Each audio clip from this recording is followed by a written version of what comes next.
These 3 films are up on Carfection. They're very pretty. They're very detailed. They're like 15, 16 minutes on each car, which is lovely. And give us a summary of what the film's about the cars. If you want to hear Henry's reviews of the cars, you should go watch the films. Tell us what it was like on that filming day to produce those. Like, what did you do? You showed up at the track and then?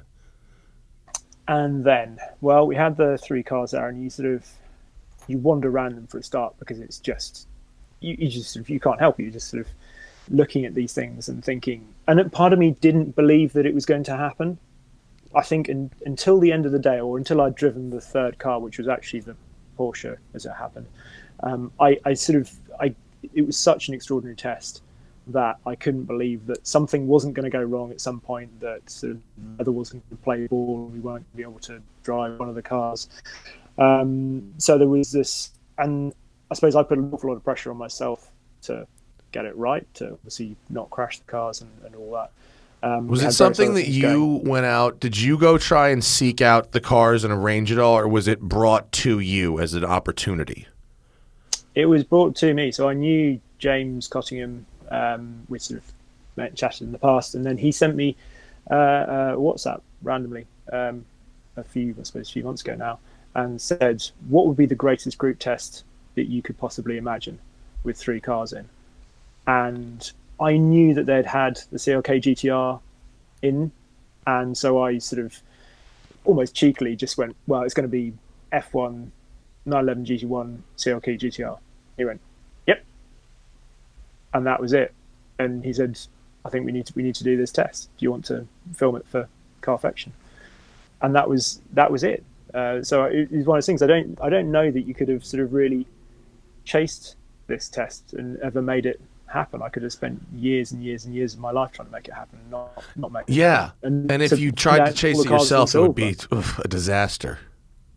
Yeah, it would be debasing, is what I could use. That's what I was saying. I was like, God, I hope Henry didn't have to debase himself too much to arrange this. That's why I asked you that question. I wanted you to give me the answer that you ended up giving me, and that's like the brilliant part of doing what we do. If you do a good job enough, somebody with the power will just come to you and say, "You're the guy I want to do this amazing thing I've arranged." And like, if you have to go out and seek that on your own, it's fucking so debasing. You'd have to make a lot of offers, I think, to individual owners. All these concessions, and then imagine the fucking favors you'd owe. I mean, the favors you would owe these, it would be disgusting. It's incredible. You got a WhatsApp message like, "Hey Henry, what's your dream?" Here's my dream. Person's like, "I knew that," and here I it knew is. that. Yeah, and show up Monday. Welcome. It's hope you got cancer, kid. It's Make-A-Wish Day. Jeez. That was gross. I'm sorry for saying that, but not really, because I went for it, and sometimes you got to do that. What is DK? Is what a service shop for these type of cars?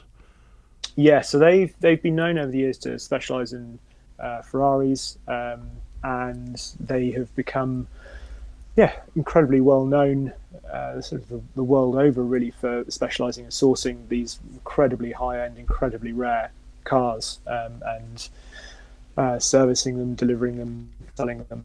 And there you are, yeah. And James they compete in their cars as well. So, well, their shop looks not bad. I think that's a 250 LM that just looked like it was taken apart right there. Wow. To give you some idea of how good they are, on the day they obviously brought various other cars along because we had Millbrook paid for it and all that, so they bought some other cars to shake down as well. So the EB110 you can see there, that was there. They had 3 F40s there on the day. Wow. Which was pretty incredible. Plus the 3 cars. Wow, that is the most amazing. So when you guys were taking a break from filming, they were taking out an F40 or an EB110 onto the circuit just to like make sure they're running right. So yeah, it's called. So you have the greatest concert that's happening. Called allocation of resources. Appropriate allocation of resources. It's while we're in there, but I just can't believe that's awesome. You're on a break that you're just hearing F40s go past you. Multiple. Yeah, a couple F40s. It's pretty strong. A flock of them. Their website, by the way, is so frustrating. Every single vehicle either says price on request or sold. Yeah, I know. That is blue ball. That's blue ball city right there. That's the level they're at. What do they actually just fucking Henry blow up their spot? What do they want for that 110? I have no idea. I sort of, it's more than I can afford. More than you can afford, pal. Bugatti. I actually drove a Ferrari SF90 at that intersection the other day. And I looked up and I just said, more than you can afford, pal, Ferrari. Because I was in a Ferrari at the intersection where that occurred on PCH and felt very good about myself. I don't know why. Okay, so you're there, you arrive.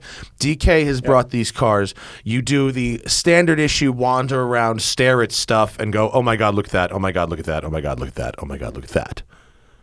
And then we got the statics. You get the static stuff first. So we've done most of that a few days before with the F1 and the CLK GTR at DK Engineering. So the stuff you saw me sitting in the cars and things like that, some of the statics. So to take some of the pressure off the day. Of driving, we got that before. I really liked when I saw you do the get in the car and be like, what's it like to get in this car and sit around? Mm-hmm. Part of me was like, he's doing a very good job describing this. And the other part of me, the video producer part, was like, wow, this is a great way to use 3.5 minutes. Yeah. Because obviously you've got, not because I'm talking about filler, but I'm talking about anticipating that you have very limited time, You got to get the drive-bys at the same time you get the mounts, at the same time you get the in-car. Am I right? Yeah, exactly. We knew we weren't going to get the sort of access that we would normally expect with a press car. So, normally we go out and shoot it and have it all day, and I go up and down a road however many, what feels like hundreds of times. We weren't going to get that. So we had 3 guys there filming to get the most we could, obviously. And also it depends where we can stick cameras and stuff on the outside of the car to get the what we call bolt-on shots and stuff like that. So it was a case of making the absolute most. We did the statics with all 3 cars together first in the day. We also had Andy Morgan making photographs for a feature that I've just written for Octane magazine, so that should be out this week, I think. So we had to get those as well.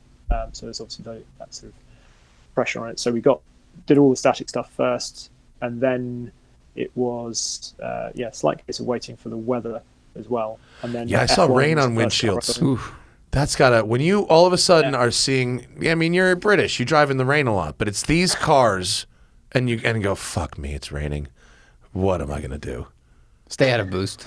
Yeah. Stay out of power Did you just go, oh fuck me, come on, please, not today?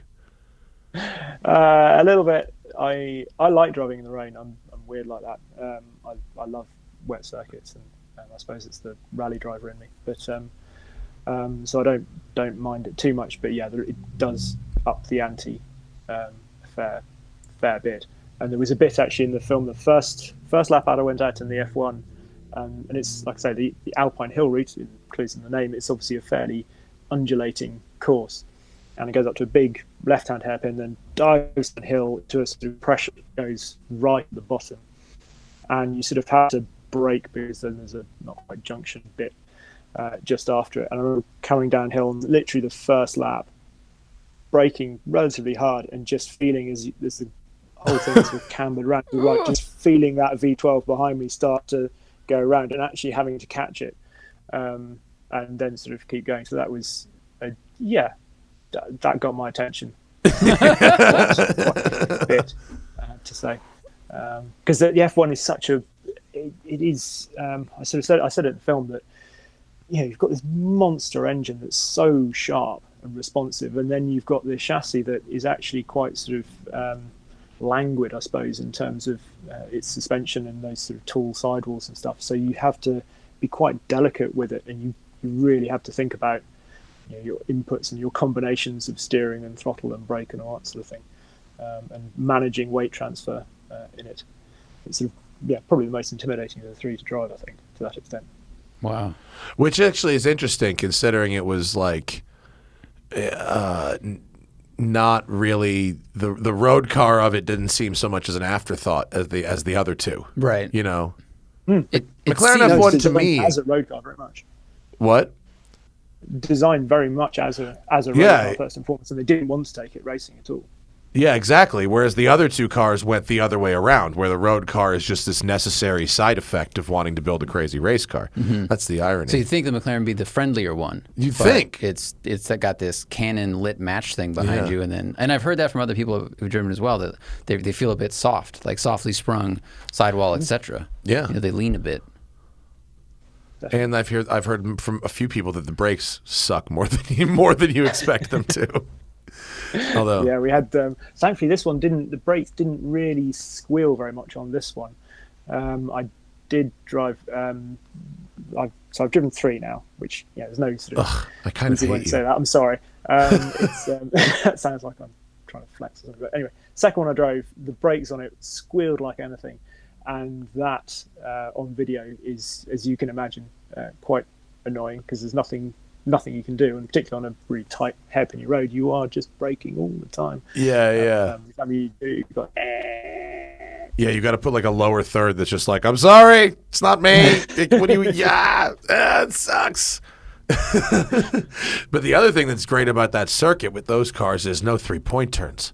I mean, you want to talk about the logistics of shooting the cars like that on a fucking road and having to make 3-point turns in a fucking CLK GTR. Like, oh my God, what a nightmare. It looks like it has no steering angle whatsoever. It just looks like it.